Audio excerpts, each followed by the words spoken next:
그는 미국 전체가 인정한 완벽한 엄마였습니다. 230만 명이 넘는 팔로워를 보유하며 매일 카메라 앞에서 자신의 육아 철학을 공유했죠. 하지만 행복해 보이는 가정의 이면에는 6명의 아이들의 어린 시절을 파괴한 악몽이 숨겨져 있었습니다. 카메라가 꺼진 후 그녀는 친자식들을 고문하고 감금하는 지옥을 직접 만들었습니다. 한 번만 더 말할게. 그러면 저녁 먹을 권리를 잃게 될 거야. 안녕하세요. 저는 영다지입니다.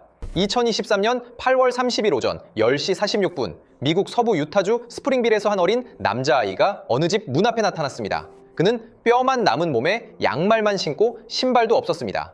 벨을 누르자 집 주인이 문을 열었고 남자아이는 도움을 요청하며 경찰에 신고해달라고 했습니다. 음식과 물도 달라고 했습니다. 집주인은 아이를 문 앞에 앉히고 상황을 파악한 후 경찰에 신고했습니다. 신고하면서 너무나 격해진 나머지 목이 메었습니다. 방금 12살짜리 남자아이가 저희 집 문 앞에 나타나서 도움을 요청했어요.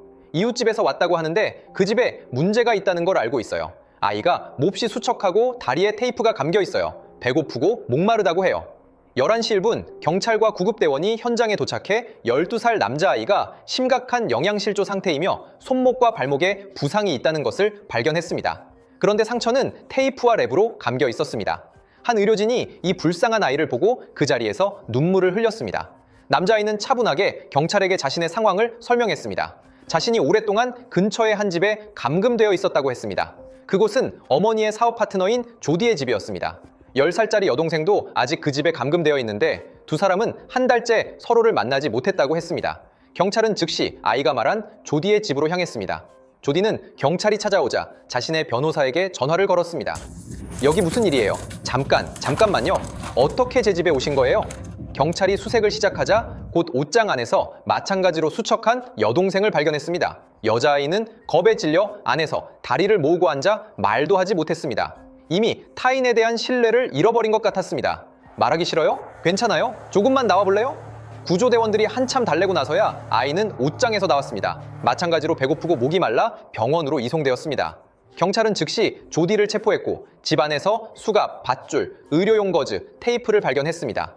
밧줄 옆에는 붉은색 점성 물질이 담긴 그릇이 있었는데 확인 결과 고추와 꿀을 섞은 것이었습니다. 너무나 끔찍했습니다. 이 고추 혼합물은 아이들의 상처에 바르는 데 쓰인 것이었습니다. 고추를 바른 후 랩과 테이프로 상처를 감쌌습니다. 경찰은 또한 집에서 일기장을 발견했는데 여기에는 매우 불안한 세부 내용들이 기록되어 있었습니다. 일기의 주인은 바로 두 아이의 친엄마인 루비였습니다. 루비는 일기에 매일 아이들의 귀신을 쫓는 과정을 기록했는데 정상적인 사람이 보면 이것은 명백한 학대였습니다. 오후 5시 경찰은 루비도 체포했습니다. 루비는 두 아이가 악마의 씨였다고 주장했고 이유는 아이들이 말을 듣지 않았기 때문이라고 했습니다. 사건이 알려지자 큰 파장이 일었습니다. 루비가 온라인에서 수백만 팔로워를 보유한 인플루언서 엄마였기 때문입니다. 더욱 황당한 것은 그녀를 유명하게 만든 것이 바로 뛰어난 육아 철학과 육아 전문가로서의 이미지였다는 점입니다. 그녀는 인터넷에서 남들에게 자녀 양육 방법을 가르치면서 뒤로는 친자식들을 학대하고 가정을 파탄냈습니다. 루비 프랭크는 1982년에 태어났습니다. 2000년 루비는 케빈 프랭크와 결혼하여 유타주 스프링빌에서 함께 살았습니다. 이 작은 도시에는 모르몽요 신자가 많았고 이 부부도 포함되었습니다. 결혼 후 두 사람은 차례로 6명의 자녀를 낳았습니다. 케빈은 대학교 토목공학 조교수였고 루비는 집에서 가족의 일상을 돌봤습니다. 모르몽요에서는 가정을 최우선으로 해야 하는데 이는 신자로서 루비가 가장 자랑스러워하는 부분이기도 했습니다. 2015년 1월 루비와 케빈은 함께 유튜브 채널을 개설했습니다. 채널 이름은 8명의 승객으로 8명으로 이루어진 가족의 일상과 6명의 자녀들의 성장 과정을 기록했습니다. 루비는 카메라 앞에서 정직하고 엄격하지만 사랑스럽고 책임감 있는 권위 있는 엄마의 이미지를 풍겼습니다. 영상 스타일은 가볍고 자연스러웠습니다. 이 채널은 해당 분야의 선구자 격이었고 많은 가정에서 부모와 자녀 관계를 제대로 다루지 못하는 문제를 건드렸기 때문에 공감을 얻기 쉬웠습니다. 루비는 항상 아이들의 자립 능력을 키우려 했고 그녀의 지도 아래 모든 것이 질서정연해 보였습니다. 온라인에서 루비에 대한 호평이 이어졌고 심지어 팬들이 배우고 싶어하는 롤모델이 되었습니다. 거기다 6명의 자녀들이 모두 외모가 뛰어났고 매일 새로운 일들이 일어났기 때문에 콘텐츠가 빠르게 인기를 끌었고 구독자 수도 급격히 늘었습니다. 몇 년 만에 팔로워가 200만 명을 돌파했고 2020년에는 절정에 달해 팔로워 230만 명, 총 조회수 10억 뷰를 넘었습니다. 영향력 있는 블로거로서 각종 광고 후원을 통해 수익을 창출했고 무료 여행 기회도 많이 생겼습니다. 루비가 미국에서 가장 유명한 엄마 중 한 명이 되면서 그녀의 마음가짐도 바뀌기 시작했고 가정의 분위기도 서서히 변했습니다. 이전의 균형은 깨졌습니다. 루비는 집안의 주인이 되었고 남편은 뒤로 물러났습니다. 모든 사람이 그녀의 지시에 따르거나 정확히는 복종해야 했습니다. 그녀는 권력과 타인을 지배하는 느낌에 빠져들었고 어떤 것도 의심하는 것을 허용하지 않았습니다. 그녀의 운영 아래 8명의 승객의 콘텐츠와 촬영 방식은 초심에서 점점 벗어나기 시작했습니다. 더 이상 가족의 진짜 생활을 기록하는 것이 아니라 정교하게 기획된 각본과 반복 연습된 가족 연극이 되었습니다. 나중에 큰딸 셀리는 루비가 8명의 승객 채널을 시작했을 때 자신이 겨우 11살이었다고 회상했습니다. 그녀는 촬영 효과를 위해 엄마 루비가 집안의 조명을 모두 고출력 초강력 전구로 교체했다고 했습니다. 실내 영상 촬영 효과를 흉내내려 했던 것입니다. 집은 더 이상 아이들만의 순수한 안식처가 아니라 각본을 완성하는 무대가 되어버렸습니다. 셀리는 또한 루비가 매우 자기중심적이어서 다른 사람의 의견을 받아들이지 않았다고 했습니다. 아이들은 야단 맞지 않기 위해 어릴 때부터 그녀의 취향에 맞추는 것에 익숙해졌습니다. 루비가 새로운 각본을 기획할 때마다 아이들은 요구에 따라 연기를 하고 갈등을 만드는 역할을 하거나 즐거운 척을 해야 했습니다. 아이들의 연기가 기준에 미치지 못하거나 약간의 반항 기색이 보이면 루비는 폭발하여 심지어 손을 들었습니다. 셀리는 루비가 자신의 팔을 때리고 머리카락을 잡아당겼다고 회상했습니다. 그녀는 나중에서야 루비가 카메라 앞에서만 좋은 엄마이고 카메라 앞에서만 이 가정이 행복하다는 것을 깨달았습니다. 채널을 계속 운영하려면 루비의 요구가 끊임없이 이어졌고 아이들은 촬영에 맞추느라 지쳐갔습니다. 어린 시절은 이미 행복을 잃었고 집에서도 행복을 느낄 수 없었습니다. 무대 뒤에서 무슨 일이 일어나든 8명의 승객은 계속 성장했습니다. 아이들이 커가면서 루비의 통제는 계속되었고 그녀는 사춘기 관련 주제가 더 많은 조회수를 올린다는 것을 발견했습니다. 하지만 아이들의 반항심은 점점 강해지고 협조하려 하지 않았습니다. 셀리가 18살이 되었을 때 루비는 그녀에게 돈을 지불하기 시작했습니다. 예를 들어 속옷 구매 영상 촬영에 협조하면 $100를 주는 시기였습니다. 이것이 곧 일상이 되었습니다. 셀리의 말에 따르면 두 사람의 관계는 고용 관계에 가까워졌고 서로 돈을 벌기 위해 이용하는 사이가 되었습니다. 셀리는 이곳이 더 이상 집 같은 느낌이 들지 않는다고 느꼈습니다. 또한 집안의 큰아들 체드는 나이가 들면서 수년간 억눌렸던 것들이 터지기 시작해 촬영에 반대하기 시작했습니다. 2018년 루비는 가족을 데리고 할리우드 유니버설 스튜디오로 홍보 영상 촬영을 하러 갔습니다. 그런데 중요한 순간에 체드가 폭발하며 모든 일정에 반항하기 시작했습니다.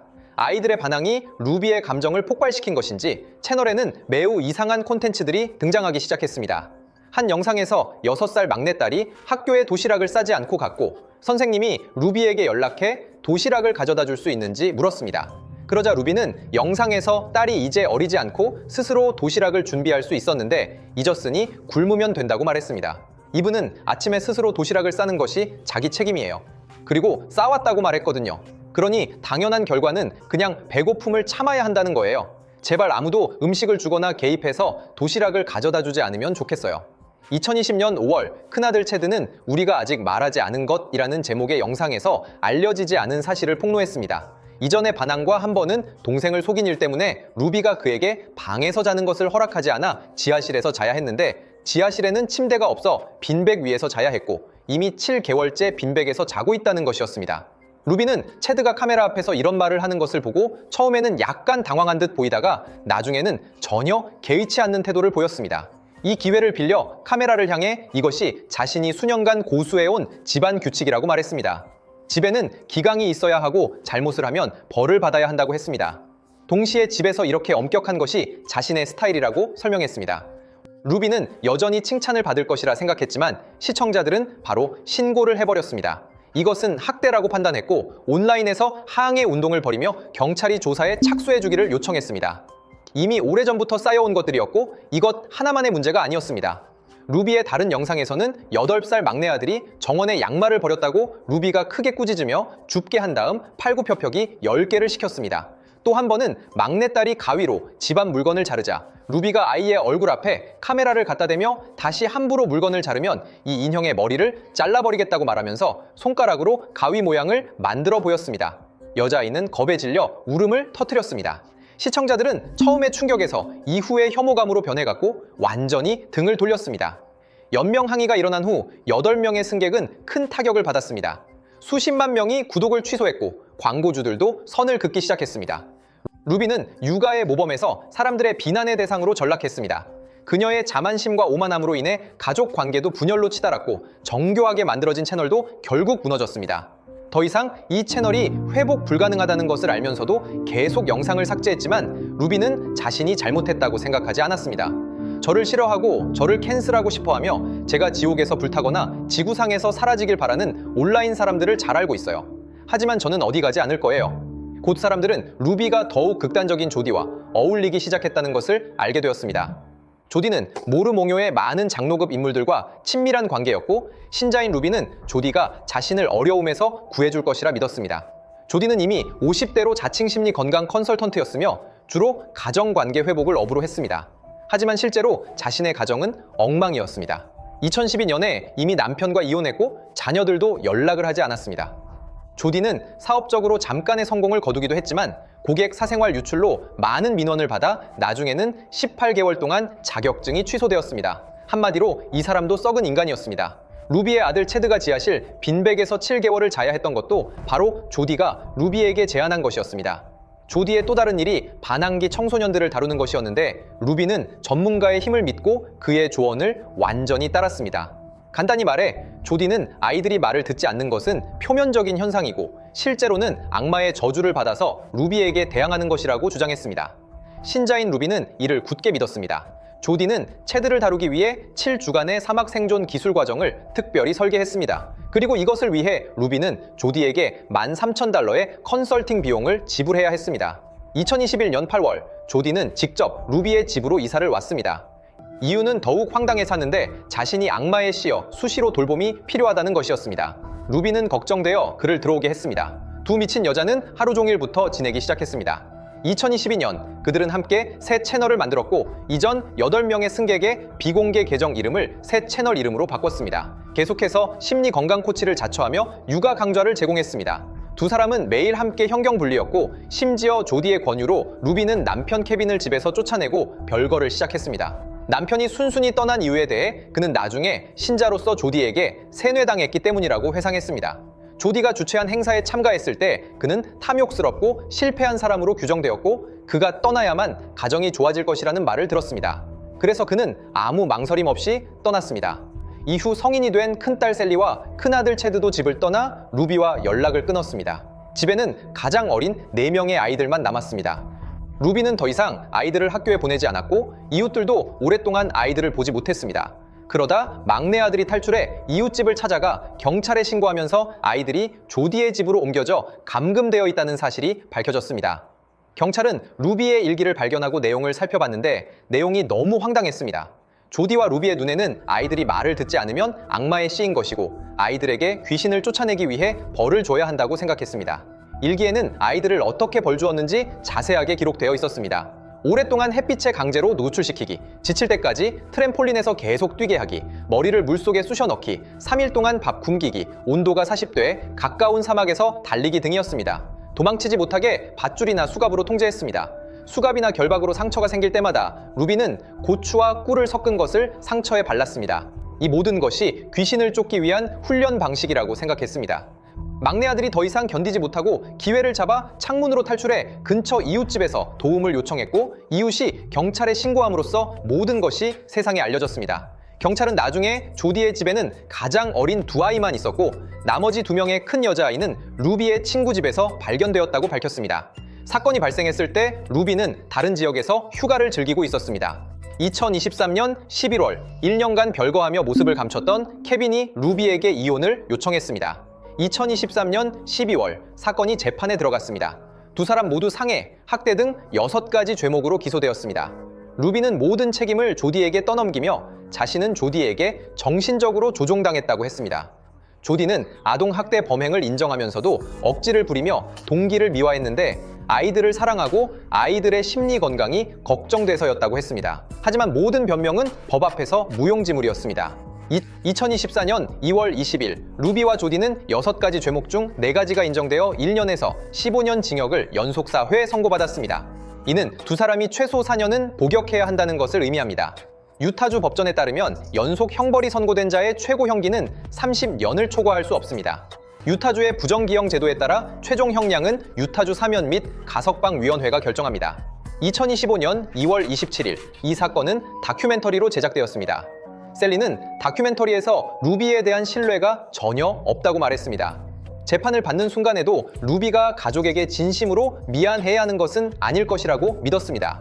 루비의 그 상태를 너무 잘 알기 때문이라고 했습니다. 집에서 영상을 찍을 때처럼 법정에서도 자신이 아이들을 사랑하는 좋은 엄마 이미지를 연기하는 것이라고 했습니다. 루비가 감옥에서 어떤 생활을 하게 될지 혹은 진심으로 뉘우쳤는지에 대해서는 이미 전혀 신경 쓰지 않는다고 했습니다. 왜냐하면 그녀는 앞으로 루비와 케빈을 다시 만나지 않을 것이라 믿기 때문입니다. 셀리는 자신과 형제자매들의 어두운 어린 시절 이야기를 엄마의 집이라는 책으로 썼습니다. 책에서 그녀는 루비와 케빈을 이름으로 직접 부릅니다. 비록 이 책에는 그녀의 원망이 담겨 있지만 그녀는 자신의 가정에서 일어난 비극이 다른 아이들에게는 반복되지 않기를 더 바란다고 했습니다. 이상으로 이번 내용을 마치겠습니다. 마지막으로 좋아요 안 누르시면 쓰레기예요. 안녕히 계세요.